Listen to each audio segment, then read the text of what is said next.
Sims, what about Brady and that clone fucking dog? He's a whack job, huh? I mean, honestly, I really like Tom Brady. Like, I really do. I know I was one that, questioned Deflategate and all that, and I don't think there's really any question, right? But I respect him there in so many ways. And being around Tom a bunch, even when I was working there, I mean, Tom, I like Tom. I want to root for Tom.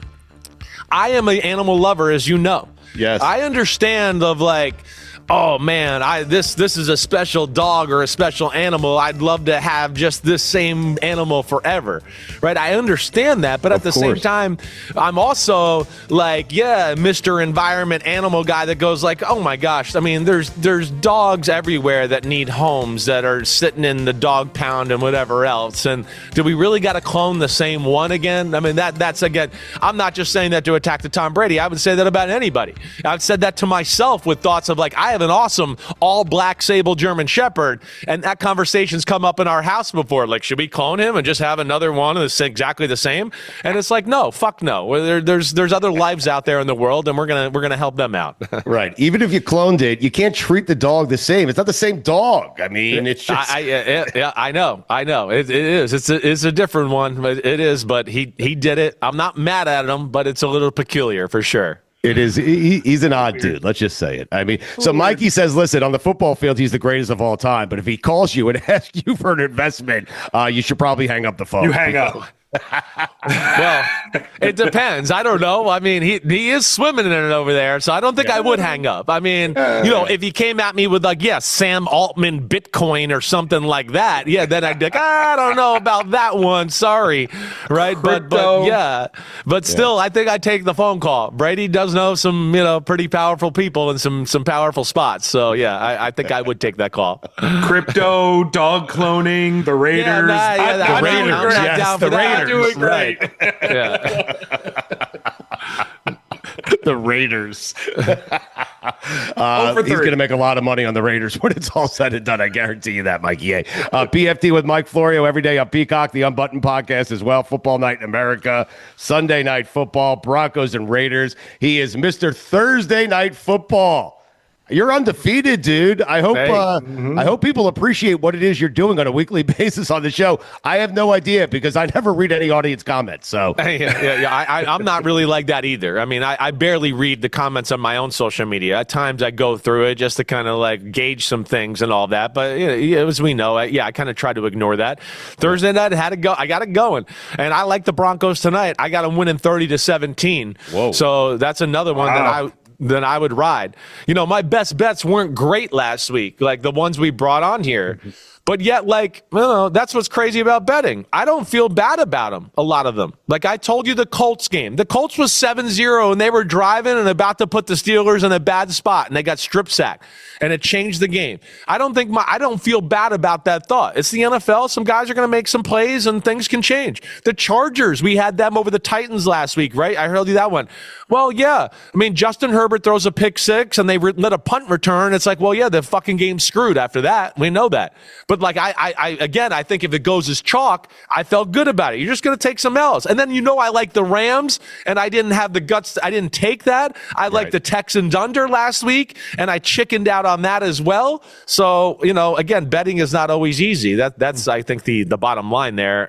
I'm still going to trust the process, though. Trusting my process. Okay, good. And the Steelers-Chargers game is the game that is Sunday night, by the way. I was just trying to get right to Thursday night because people want the information. And you gave it out quickly. Like, that was definitive 30-17 Broncos over the Raiders. I have put while you were answering that question, I already put a bet down on the Broncos. How about that? So did I. I like it. Well, I feel like with this one, the Raiders defense is a pain in the butt. They are that. And they're better than statistically what people realize, but the offense isn't good enough. And eventually just the dam breaks a little bit on the Raiders defense. And I just don't trust the Raiders offense. That's the biggest thing. And again, they just traded Jacoby Myers. They know where they are as a team here. This is a Broncos team that I think's, starting to believe like, whoa, we can go to the Super Bowl and do that type of stuff. Geno Smith has been a turnover nightmare this year. I think tonight's a night where he throws an interception. I wouldn't be shocked if the defense scored in this football game for the Broncos. So yeah, the Broncos are in another class compared to Las Vegas Raiders. Sims, we'll get to the trade deadline in just a second, but the NFL is so great from this standpoint. I look at the teams 9 games into the season, okay, who are in first place in the AFC. Okay, it's the Patriots, the Steelers, the Colts, and the Broncos. Nobody, and I mean nobody, had those 4 teams in first place in their divisions, all 4 of them, after 9 weeks of the NFL season. No, definitely not. I mean, I picked the Patriots to go to the playoffs. I did, and yes. I said Denver would beat the Chiefs in the AFC West this year. Yep.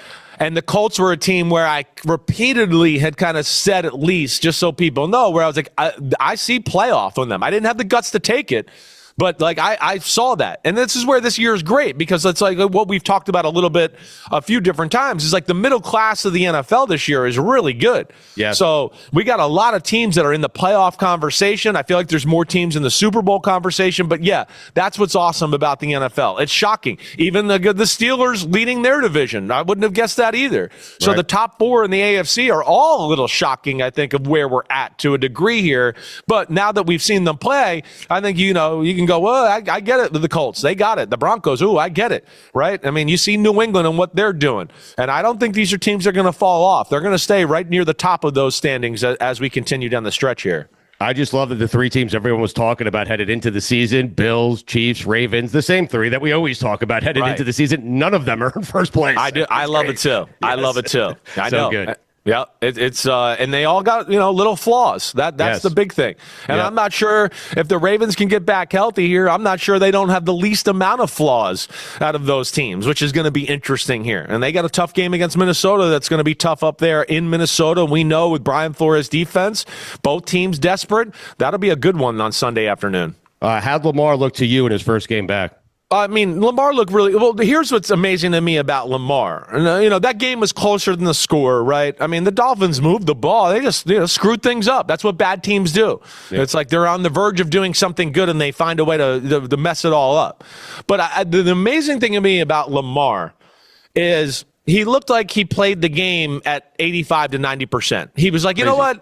I'm not going to go crazy. I'm not going to run too hard. I can go 85 to 90% and still be like the best player on the field. And that to me is what jumped out. I was like, I don't even know if he ever turned on the third afterburner up his ass the whole game. He was just like, I only need 2 for this one. I'm just going to move a little here and move a little here, and I'm never going to strain. And yes, they're with him back and them being healthy, that group already had confidence, and I think that confidence is going to continue going forward here. We haven't had you on since the Dolphins got rid of their general manager, Chris Greer. What was your reaction to that, to the Dolphins getting rid of him? And Mike McDaniel staying, by the way. Yeah, well, I mean, that's one I've been saying. I've been saying that. I don't agree with a lot of the Chris Greer moves. I don't understand it. And you know what I've said about him. Yeah, they've been star fuckers, and they've overpaid the wrong people and done things where I don't get it. And a lot of that then falls onto Mike McDaniel's lap. Again, I know Mike McDaniel's not perfect. I know some people might be sick of his shtick down there in South Florida with, the long answers at the podium and sometimes veering off in a different direction. All that shit's fine when you're winning, Sims. You know that. I know. That's the problem, too. And maybe that's where he needs to recalibrate a little bit, his approach. But again, I'm just not in we should definitely fire Mike McDaniel. I feel like he's been dealt a not fair hand in a lot of ways. And he's been the shining beacon of light down there for the last 3 years. That's where I'm a little bit of amazed by this. Like, wait, the guy who made the team and made them exciting and made them fun to watch with a below average quarterback and, a bunch of bad contracts with Jalen Ramsey and Bradley Chubb. And wait, we drafted a good defensive tackle in Christian Wilkins, but we're going to let him walk out the building. I mean, all this crap that's gone on there, right? Some of the Tyreek Hill stuff, all of it. I don't think it points to Mike McDaniel, and that's where, I hope they, evaluate that correctly. But, Chris, in Greer's defense, okay, he's not a GM who's going to walk into the coach's office and say, you're going to draft this player. You have to take this player. What is he supposed to do if Mike McDaniel says, hey, Tua's my guy. He's the most accurate quarterback. He's the best quarterback for my offense. Give him the big contract. He's earned it. What do you do there? Well, I don't think they had a choice. That's where I don't think that really went down. I think it was like, wait, do you want the job? Are you going to save Tua? If you're going to save Tua, we might give you the job. So it's kind of like the writing's on the wall. Like, the owner and the GM are basically telling me I need to be invested in Tua or I can't have the job. So they doesn't have a choice there. Yeah. All right. I mean, the Tua thing was Chris Greer's biggest thing. I mean, so he was going to make sure that looked good to the public. That was important to him. And Bradley Chubb before that, to make that trade, right? And that was that Brian Flores still there at that time? Yeah, I think Flores was still there. I believe it was. There was nobody in the building at that time that was like, oh my gosh, let's have Bradley Chubb and let's pay him all this money like that. There's been a lot of stuff like that have gone on. So, yeah, that's where, listen, there's a lot to blame. I get that. It doesn't all go on Chris Greer, but I think he was, enemy number one in my opinion. They had no choice but to give Tua that contract. It's how Tua played since he signed that contract. That's what led to his demise. This is where, you've heard me say, this is where I'm so sick of this fucking conversation. We got no choice to make a guy that's not really that good, but we got to pay him the highest paid guy in football. It says it's got to stop. It's got to stop. Yes, it's just this is what's wrong with these teams. Yes. I mean, this is what's great about this is amazing. Now in my mentions on social media, it's why did the 49ers pay Brock Purdy so much money? And my head wants to explode and go, have you guys not heard me say this for 2 fucking years? Don't pay Brock. And they were yelling at me. He's one of the best quarterbacks in football. How can you? And now they're like, why do we pay Brock? It's like, do people listen or think at all in the world anymore? Or do they just look at a picture on Instagram and go, my opinion's changed now? I mean, that's really where we're at. It's crazy. But yes, this is my mission in life. Stop these stupid fucking quarterback contracts that ruin your team. Give your fans, okay? Give them a break, all right? They're not hanging on your every word. They don't know your every take, okay? And sometimes you have to remind them. That's what we do for a living, man. They have real jobs. No, I feel like sometimes, too, it's just people just see a quote, and then they but you got to swipe and look at all the context of the video. Right. And then they just look at 2 words, and it's like, oh, you're an idiot. You didn't even read it or you didn't even watch it. And it's just, that's where we are. What'd you make of the trade deadline? I thought the Jets won the trade deadline from this standpoint. To get 5, Mikey A was distraught. Chris, I have never seen him this upset. He keeps falling for it with this organization. But I think it's one of the great days in New York Jets history. We haven't had many of them, okay? But to get 5 first-round picks for 2 guys on a defense of a team that is 1-7. Well done by the New York Jets. What do you think? I'm with you there. I don't think you can turn down what they got there. I don't think you can turn down what they got there in the assets. And I mean, we all know they got to make it work. I get that. We know. But that's what every GM and first-year coach want. Wait, now I have a blank canvas to kind of start to build the team exactly how I want. Yeah. Right? So I think that is got great value. You guys also, we know, will probably be in the quarterback conversation. So now you got ability to move and get whoever you want there. And then I think on top of that, here's 2 things that I think make sense to me. You've heard me say this a few times. I don't think that Muji and Aaron Glenn, I don't think that personnel there with the Jets is what they want for their defense, right? You guys have heard me say, I mean, the Jets defense was built in Saleh and the Seattle scheme. Small, fast, we shoot gaps, we do that. That's not what Aaron Glenn wants on his defense. You guys see Detroit. Detroit wants big people. They want space eaters in the middle. Their D tackles are like 340 and 350, and they just go, you can't move us, a double team. Screw that, right? So that Quinnen Williams is not that guy. Quinnen Williams is disruption, shoot the gap, do that type of stuff. And then the other thing is Detroit, Aaron Glenn, they love to play man-to-man. And that's just not Sauce Gardner's, favorite sauce or best sauce. It ain't.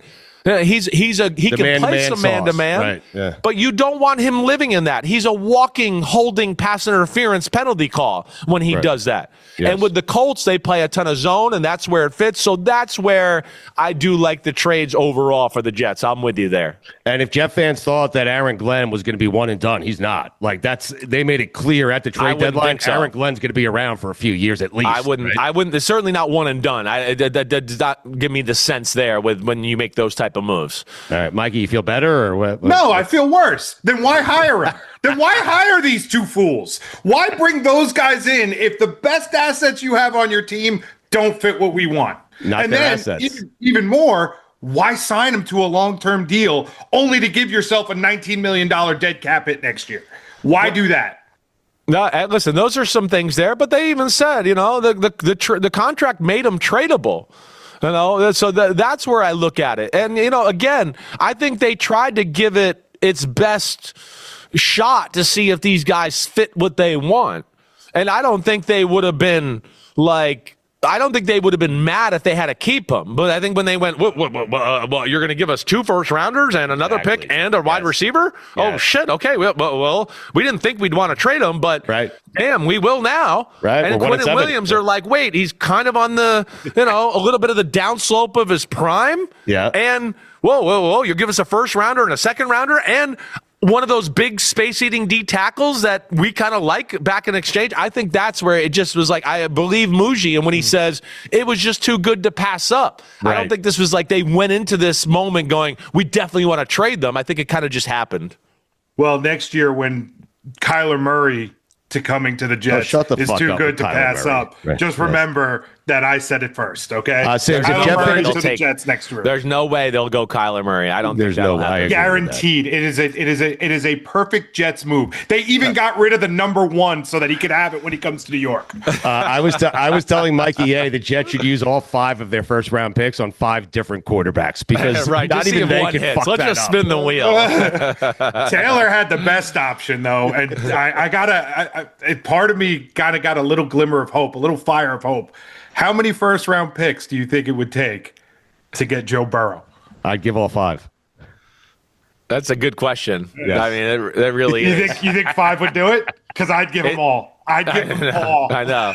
It'd be like, you'd have to 3 or 4 for sure. I think I'd give definitely. Them Yeah. all. It's crazy. And Maisie Smith, have him too. You're right. He's out of his mind. I'm telling you, Sims, if you're a Jet fan and you want to be mad at something, don't be mad about what they did at the deadline. Be mad at the fact that they're always starting over. Like every 2 to 3 seasons, this Jet organization, they're starting over. And that's frustrating for Jet fans. No, only been 16 I understand years. that. I too. I understand that. I'm sorry, but I'm not sorry. You guys made your fucking bed. You could have been a Giants fan. We chose this. You're right. Who improved the most at the deadline? Which team? Well, I do think the Colts. Yeah, the Colts Sauce Gardner thing was a big deal. There definitely is because. One, they do play zone, right? He can play some zones like it's man-to-man coverage like he did in Seattle, but he doesn't have to worry, or, with the Seattle scheme and Robert Saleh, but he won't have to worry about certain routes, right? So he'll be like, wait, I can kind of play this like man, but if he goes this way, I'm allowed to just let him go and somebody else will pick him up, right? Also, he will, if you're playing a team like Denver in the playoffs, that's Cortland Sutton. You're playing the Steelers, DK Metcalf. He can match up with those bigger receivers, and they go, hey, we trust you man-to-man here. Now I can mess around with the other 10 guys in the defense. I can blitz. We're not the greatest at rushing the passer always with the front 4. So I think he helps out the whole defense. The one trade that I really love is Rashid Shaheed, the Seattle Seahawks. Yes. Because you heard me say last week, I think Seattle could go to the Super Bowl. I think they're that good. Yep. Their D is real. They're always real. Now it's even scarier, and it was a scary-o to begin with this guy. This guy is a superstar. So I look at that, and that excites me because they throw the ball down the field, right? They got it going a little bit. So that's one that jumps out. And then, the Eagles' moves, as usual, were pretty damn good. I mean, to get Jalen Phillips, that's insane. Yep. What on the other side of the Jets Quentin Williams deal, the Cowboys giving up a first and a second round pick for a guy for a team that's really not shown much. I mean, do they just keep putting lipstick on a pig here? Or do the Cowboys need to just tear it down at some point, or do they just keep? Well, they don't think so. They made the trade. I mean, I don't know what the Cowboys are thinking, Mikey. I think it's a fair question. I think the Cowboys operate without a plan. I think that's if you ask me and what it looks like they just fly by the seat of their pants. He's just like he did in his whole life. Like, maybe we'll drill a hole here and hit oil. Maybe we'll hit a hole here. Oh, shit, we hit it. Now I can buy the Cowboys. It's kind of what he feels like he runs a team. It's like the same type of thing. It's like, what is the plan? 3-4-1. You're not 2 players away. Logan Wilson's, yes, he's going to help their linebacking core, but it's not going to be like, oh, wow. Quinnen Williams, okay, like really good player, but you already sold me that you had to stop the run and Kenny Clark was going to do that. Oh, wait, you still can't stop the fucking run. You paid Oza Odigizua a 4-year, $80 million contract last year to play D tackle. He's going to be on the bench now? What the fuck are we thinking in Dallas? That's what I don't know. I really don't. Now, this is the good player, Quinnen Williams. He's going to help out. Don't get me wrong. But I just don't understand. It seems desperate. It seems desperate to please the fan base. It seems desperate, like I'm coming to the end of my life and I'm just going to make crazy moves because I want to win the Super Bowl before I'm gone. I mean, it just, from every angle, it seems desperate. Feels like name chasing. Yeah, that's what it feels like. Mm-hmm. And now he can sell to his fan base. Like, look, we're trying to win, right? Mm-hmm. I mean, he tried to sell us that the Micah Parsons thing was a plan. And it's like, no, that doesn't line up. And I'm not stupid. Stop talking to me like you think I'm stupid. You didn't have a plan there either. And then it became, oh, shit, Micah's really negotiating hard. We got to figure out a plan. And that's just Dallas is all, again, as I always say, the circus doesn't win Super Bowls. And they are a circus down there every week. What'd you make of Jaden Daniels still being in the game in the fourth quarter? Yeah, stupid, and stupid. I mean, there's no other way to say that. That to me was an example of a coach playing the politics of the game to save his own ass. I just want to make the score look a little bit better. So at the end of the year, when the owner goes, hey, what happened in this game? I can just go, hey, it was really only 38-24. We kind of hung in there. Like that's what that was about. That was an ego move by the head coach. That's all it was. What was the point? They weren't coming back at that time. No way. So it's bad management of the team there altogether. The Washington stinks. They're not good, and they will continue to lose as we go forward here. Were they playing Seattle in that game, Mikey? Was it Seattle? Yeah, because we were wondering why Sam Darnold was in the fucking game as well. I mean, what are we doing? I mean, right. Well, that when you have the lead and all that, I think a little bit is just like when you have the lead, you go, wait, we're not going to put ourselves out there. We're going to run the ball. We're going to do that. And I think the other thing that kind of comes into mind when you're a Seattle type game in that, like he's probably looks at it and goes, wait, we got some tough divisional games go up. I want us to stay in 4-quarter shape a little bit. So I just don't want us to sit out the whole time. But they played conservative there at the end, and I have no problem with that. Washington was playing we might come back, let's go, let's try to come back, and it's like, no, you're not. The game is over. Let's pack it up and play for next week. Stugotz here for my friends over at Hims. Let's be honest, when something feels off, especially in the bedroom, it can take a toll on your confidence. Erectile dysfunction is more common than most people realize. The National Institutes of Health say as many as 30 million men in the U.S. experience it. You're not alone. And you don't have to just live with it. That's why there's Hims. Through Hims, you can access personalized prescription treatment options for ED, like hard mints and Sex RX, plus climax control if prescribed. It's real medical care designed around you, 100% online, private, and straightforward. No waiting rooms, no awkward conversations, just professional support to help you feel like yourself again.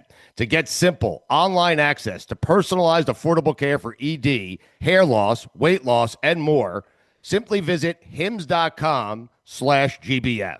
That's hims.com/GBF for your free online visit. hims.com/GBF. Actual price will depend on product and subscription plan. Featured products include compounded drug products, which the FDA does not approve or verify for safety, effectiveness, or quality. Prescription required. See website for details, restrictions, and important safety information. Does Jacoby Brissett give the Cardinals a better chance to win?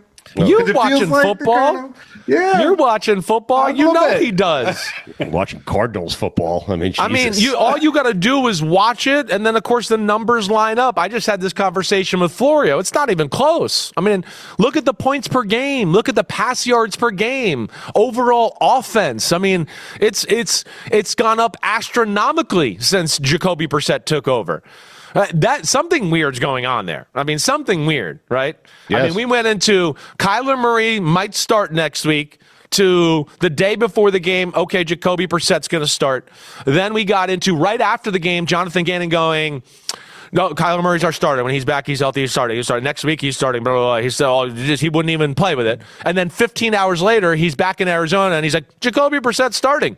Yep. And then not long after that, 24 hours after that, we get oh, actually, we're going to put Kyler Murray on IR. I don't think we're going to see Kyler Murray in an Arizona Cardinal uniform ever again. I think it's over. And there's a part of me that thinks something happened behind the scenes where they were like, we're going to start Jacoby this week. And he was like, fine, my foot's not good. Put me on IR. It feels like that. I don't know that.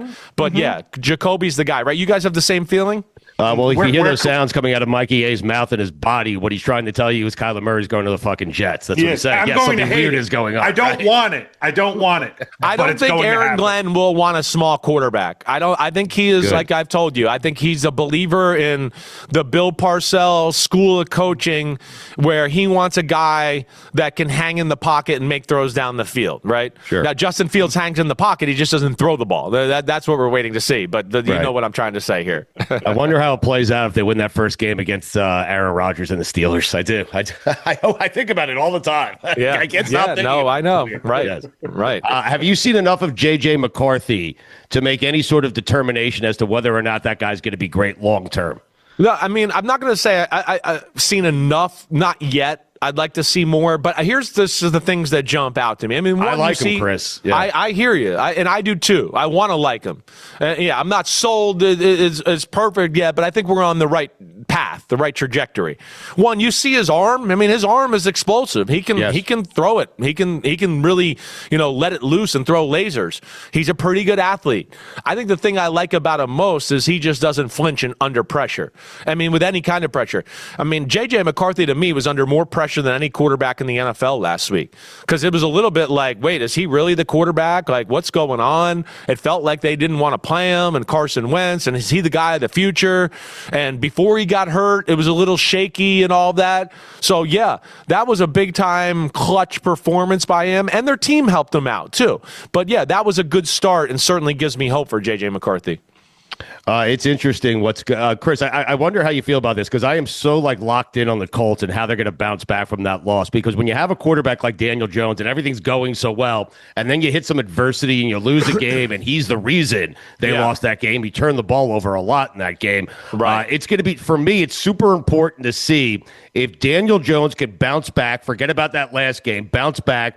And as a team, if they can bounce back and beat a mediocre Falcons team on a neutral field, I'm super interested to see if the Colts could do that. I hear you there. Atlanta desperate. I do think Atlanta's defense, because it plays zones and they're so good at passing people off, that's a good thing when you play the Colts, because the Colts have so many things. They do misdirection, and if you're playing man, they'll cross you up and do all that type of stuff. That's what the Steelers did last week. The Steelers said, we can't play man, and hopefully that continues because they can't play man. They played zone, and I think it caught the Colts offense by surprise. But I'm going to play that they don't lose confidence. One, their coach makes them confident because they go, ooh, wow, look at this play, that play. Ooh, that's going to be fun to do. And then they have a little success early on in a football game, and it kind of just brings them up that way. I also think too, this is a team that believes in themselves. They now, when you trade for a Sauce Gardner, I think that gives the locker room energy, because they're like, oh wait,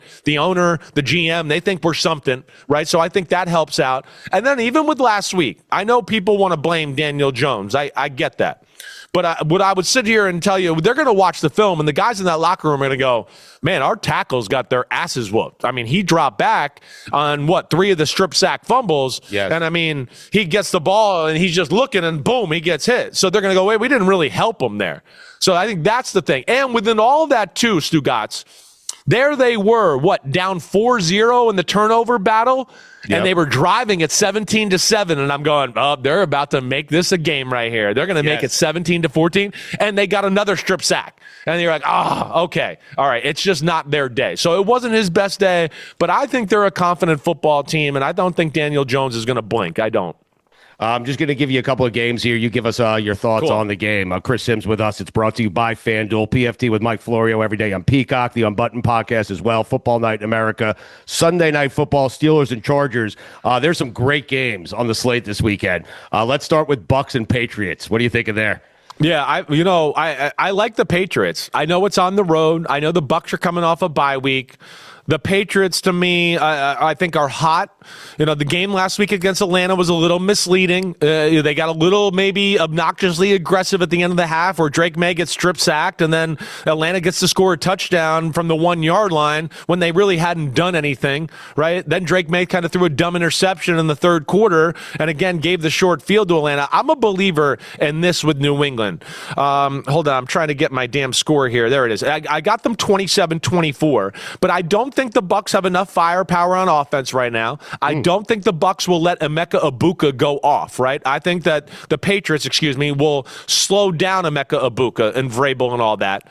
The Bucs are not running the ball quite as effectively as we've seen them in years past, and I don't think that starts this week. And I think the other thing I look at with the Patriots, one, they can run the ball. And when you can run the ball, Todd Bowles, because he's old school, at times, to me, overplays it. And I just feel like he'll overplay it this week because he's going to be like, man, Mike Vrabel's going to smash it down my face and keep running the ball. And I think it's going to lend itself to some big plays in the pass game by Drake May and company. So, yeah, I like them. I don't think that Bucs defense is real special. That's one question about them. It's just, is there enough big-time ballers on that defense? I'm going to go Patriots 27-24. All right, and the Bucs a 2.5-point favorite on FanDuel. Rams 49ers, Sims. I love this game. This is such an intriguing game. Who do you like here? Yeah. I'm going to go Rams. I mean, Shanahan has McVay's number. That's for sure. It's incredible when you look at the regular season stats. I mean, he owns McVay. And Shanahan and Robert Saleh are coaching their ass off. I got to give your boy some credit, man. We've made fun of him over the years. He is such a fucking good coach. He really is. He's incredible. He deserves to be in the coaching conversation. I mean, he's 6-3 with this team right here. With Mac Jones. I mean, I know exactly right. So I mean, and a lot of guys where you just go, I don't even know who this is. What the hell? Right. Who is this person? Yes. But I think that's the reason I go with the Rams. I think the Rams have kind of gone into hyperdrive, like, hey, we're a Super Bowl team and we're starting the ascension, or whatever the hell you want to call it, the upward trajectory there. Yes. And so I look at it that, and then I just go, the 49ers, too beat up. Another team, I'd go, I don't know if they have enough firepower on the offensive side of the ball that way, right? The one thing that worries me is what we saw in the first game. The Rams played too much zone, and in the first matchup, Mac Jones was just 5 yards here, 5 yards here, 5 yards here, 5 yards here. They can't let that happen again. I don't think they will. So I'm going to take the Rams. I think they're a better team, 24-20. All right, and the Rams 4.5-point favorites. I know, it's a tough one there. Yeah, yes. It wouldn't be one I'd bet on, that's for sure. That's not the one I love. I love this game just from the standpoint. I know the records aren't great, but the Ravens really can't lose too many more games, and the Vikings are in a very competitive division and trying to climb their way back into that division now that they have J.J. McCarthy. So Vikings and Ravens, your thoughts? Yeah, I mean the NFC is scary. I mean, because you're the Vikings and you go to 4-5, and this could be a year where the 7th seed in the NFC is like 10-7 or Crazy. Something like that, right? Yeah. So that's what you look at it. I think it is a scary game for the Ravens. I'm picking the Ravens to win the football game. I'm going to pick them because, one, with them being totally healthy on the defensive side of the ball, nobody on the injury report, a long week, right, after the Thursday night game. Lamar, I think, will be totally healthy. The culture of veteran players they have with the Ravens, I think that's why I favor it. But going into Minnesota, Brian Flores, the crazy stuff he does on defense and blitzing and all that, I could see them giving Lamar a headache. But I also think Lamar will... a little bit maybe like the Eagles-Vikings game where you go, wait, the Vikings are doing good. The Vikings are doing good on defense. Oh, there goes a 70-yard touchdown by the Eagles. I feel like it's almost going to be like that. Like, oh, they sacked Lamar. Oh, this time he got out of the pocket. They didn't sack him. Oh, there goes Zay Flowers. Touchdown. So I'm going to go Ravens there, 24-21. That division's so interesting. I'm not certain. Like Green Bay, they seem like they could be a great team, but I'm not certain they are a great team. That's right. That's right. Yes. Green Bay is, I don't know what, and same with Detroit. It's a little like, listen, you're seeing the Ben Johnson effect's real in Detroit. Their offense is good, but it ain't as good as the Bears, and the Bears don't even have as good a talent as the Detroit Lions. Right. How happy is Ben Johnson? He has the same record as the Lions. He's 5-3 with Caleb Williams. It's incredible. Yeah. So no, I feel you there. That division is crazy. And the Packers, yes, as we know, the Packers don't feel like they've played a complete good football game until the last, the first 2 games of the year. Crazy. So it's It's hard, right? And then they're playing the Eagles this week, where you look at it, and I'm going to take the Eagles to win that football game. But the crazy thing about the Eagles is it's weird to ever talk about, wait, this is one of the best teams in football, and they don't have an offense and defense in the top 75% of the NFL. Right. They're in the bottom 25% on offense and defense, and they're one of the best teams in the league. Like, I don't remember ever seeing that. That's odd, right? Yes. So there's questions about both of those teams, but the Eagles find ways to win no matter what. And the Packers don't seem to find ways to win no matter what. So I'm going to go Eagles 27-20 in that one. All right, and Green Bay is 2.5-point favorites on FanDuel. Last game for you here, your game, Sunday night, intriguing game. Steelers, Chargers. There are weeks where I think the Chargers are the best team in the NFL, and there are weeks where I think they're one of the worst teams in the NFL. What do you think about this game? Well, I like the Chargers. I do. Justin Herbert's playing awesome. I mean, he's playing awesome. He is. Yes, he is. They're aggressive, and they are throwing the ball down the field, and it's scary with the way they're approaching. And then, they're patient with the run game. I don't sit here and go, oh, wow, they're a special run team, right? But they're good enough where you have to be honest and run defense calls. Right. And because of that, I like their ability to move the ball on Pittsburgh's defense. And what I worry about Pittsburgh is, this is a game where I look at Pittsburgh and go, you got to run the ball a little bit because the Chargers' pass defense is some of the best in football. So if you think you're going to get away with 3-yard slant here and 4-yard slant here and do all that, it ain't going to happen against the Chargers. If that's your offense, they're going to be all over it. You have to run against the Chargers a little bit to get them out of pass coverage because they're one of the best coached in that department. I'm going to take the Chargers 28-24. I know the Steelers won last week, but I got to see another week of it. I'm not like, just because we got a strip sack and we tipped a pass or an interception that everything's fixed on that side of the ball yet. I'm not ready to say that.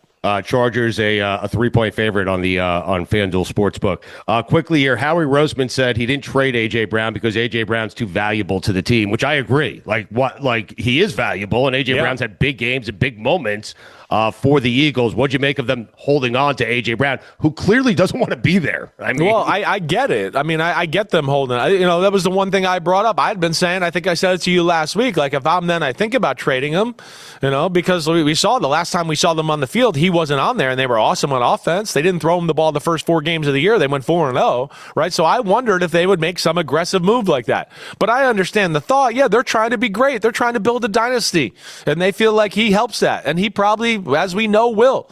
He will. That's what's the killer combination. They're not real creative on the offensive side of the ball. But if they just run the ball a little bit, it becomes one-on-one against those 2 fuckers on the outside, and you can't cover them one-on-one all game long. And that's what that's the beauty of them. So I get where Howie's coming from in that department. Chris, 2 quick ones before we get you out. One, I haven't gotten your best bets for the week. That's a lot of pressure. Whatever he took for Thursday night, that's his best bet. Broncos. Listen, you didn't have a great week last week, but that doesn't mean I'm ready to give up on him. You ride with him. I don't judge him by weeks. I judge him by Thursday night. I said the Texans under last week. I didn't pick it as a best bet, but I said it, and it hit. You did. Right? Yes, I mean, like I said, I felt good about my Chargers pick. Right. Yes. Again, it's NFL football. You make 2 major mistakes, the game gets thrown on its head a little bit. Sure. Right. So, I'm not backing down. And like I said, I'm not even totally feeling bad about the Colts and what happened there. Nor should you. I feel like if they play the Steelers 10 times, they're going to beat them 8 or 9 times, and they're going to win easily in a few of those. So either way. All right, so you heard my Broncos one. I thought about that. All right. Okay. All right. I like the Panthers 5.5 over the Saints. That's going to be one that's going to be my best bet for sure. Mm-hmm. The Panthers, to me, New Orleans can't stop the run. New Orleans isn't that great on defense. That's scary. And then the Panthers are playing for something. Well, right. yeah, and New Orleans is going, oh wait, our organization just chalked it up. They don't care. They just trade Rashid Shaheed. We have a rookie quarterback. Ooh, this defense in Carolina is better than people realize. You saw they gave Jordan Love and company a problem last week. So yeah, I like the Panthers. The other one I'm going to go with is the Bears. The Bears at 4.5. Interesting. Right? A little scary. I get it because the Bears defense isn't great. That's what's scary. But the Giants defense is definitely not good. That's what I can tell you. Like that. And the Bears offense has playmakers everywhere. I just think slowly but surely the Bears will just pull away from the Giants. The Giants won't have enough playmakers on the offensive side of the ball to keep pace and underwhelmingly not great defensive game, right? So that's my second one. I did think about the Bills, right? There's a part of me that thought about it. I'm not going to go with it, but it was on my radar. Sure. My last one, I'm riding with the Lions again. I'm riding with the Lions in the 7.5 because, for one, I do trust that they'll bounce back from last week. They're going to be pissed off. That's their culture. And the Commanders' defense, as you've heard me say, it sucks. It's not like it's not good. It sucks. Right. The scheme's not good. The players aren't that good, right? And Marcus Mariota might make a few plays. He's not a huge drop-off from Jaden Daniels, but yeah, I mean, things are on the downslope in Washington, with also being one of the oldest teams in football, which is scary to the future for Washington as well. So yeah, I like the Lions there, Mikey A. Amazing. Jaden Daniels was the future of the league, and now there's not much separating him and Marcus fucking Mariota. I don't mean like that. He used to be the future of the league. I'm just saying Mariota can run that offense and still do some things that, like, you don't go, oh, the offense is just going to totally fall off the planet here. That's what I'm trying to say. I'm just making the point of how quickly it can happen in the NFL. It's crazy. Yes. It is crazy. And, well, that's why we can't do that. I mean, Jaden Daniels is still awesome. He's still awesome. He can't carry everything, as we always say. Right. We always see a guy do good, and we go, "Whoa, he's carrying everything." And it's like, no, the team was doing good, and then he helped it go to another level.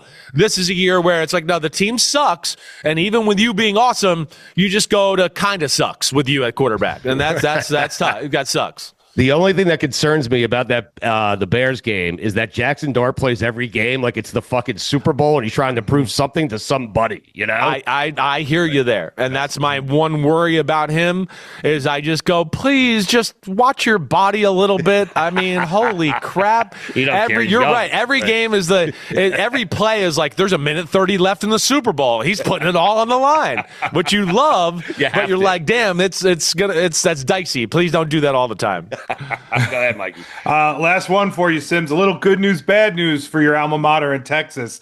They made the top 12 in the initial college football playoff rankings, but they're number 11, and because of the automatic bids, that leaves them on the outside looking in. What'd you make of that? Well, it's interesting. I don't worry about it as far as where we are as far as the Longhorns are concerned, because, and maybe you could pull it up for me, but I think the schedule they have will set it. It doesn't matter. Right? They still got to play Georgia.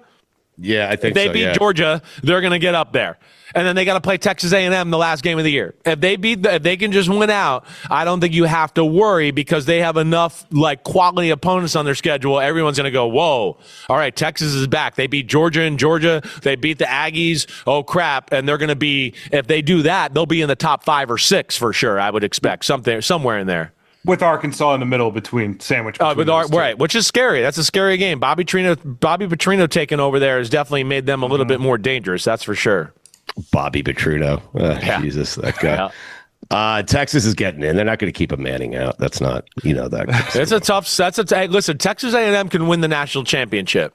Yes, they can. They're that good. Yes, they are. Yep. So this is a good year. I mean, they got a defensive coach in Elko, right? Their offense has playmakers. The quarterback can make plays. They got 2 receivers that got 3 rockets up their ass and can make plays. Wow. They're real Texas A&M this year. How about that, Mikey? A team with 6 total rockets up their ass, huh? I mean, is that the most sounds ever like a national champion to me. Yeah, it's rare. The Dolphins are a team that, in their prime had more than 6 rockets up their ass between Achane, Waddle, and Tyreek Hill. They were up there. Yeah, that's why no one can understand what the fuck happened. They had like 17 rockets up their ass, and now they have none. I mean, I know. It is. It's crazy.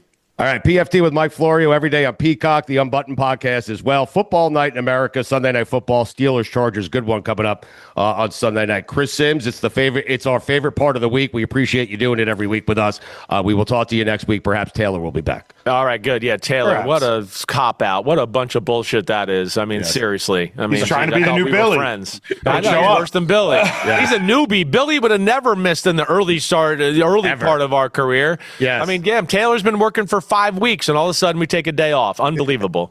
Unreal. Did he get your IG post up or no? Did he get it up? No, he did not. Thursday night he IG still post. hasn't done that. He's slacking. He likes my best bets, but he doesn't want to do anything back for me. All right. Thanks, Taylor. Appreciate it. Tell him to stop texting you. Okay? Yeah, I will. See you guys. Be good. See you, buddy. Thank you. Yeah.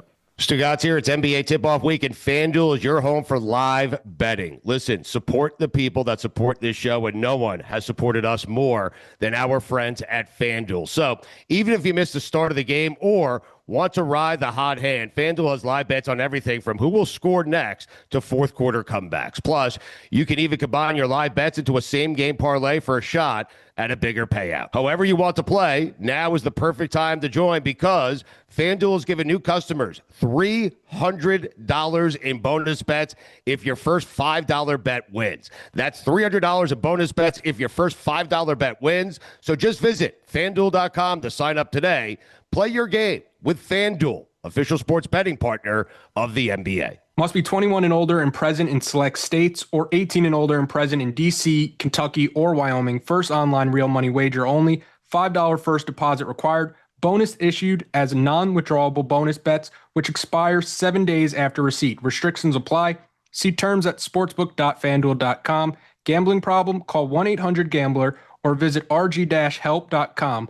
Call 1-888-789-7777 or visit ccpg.org/chat in Connecticut or visit mdgamblinghelp.org in Maryland. Hope is here. Visit gamblinghelplinema.org or call 800-327-5050 for 24/7 support in Massachusetts, or call 1-877-8-HOPE-NY or text HOPE-NY in New York.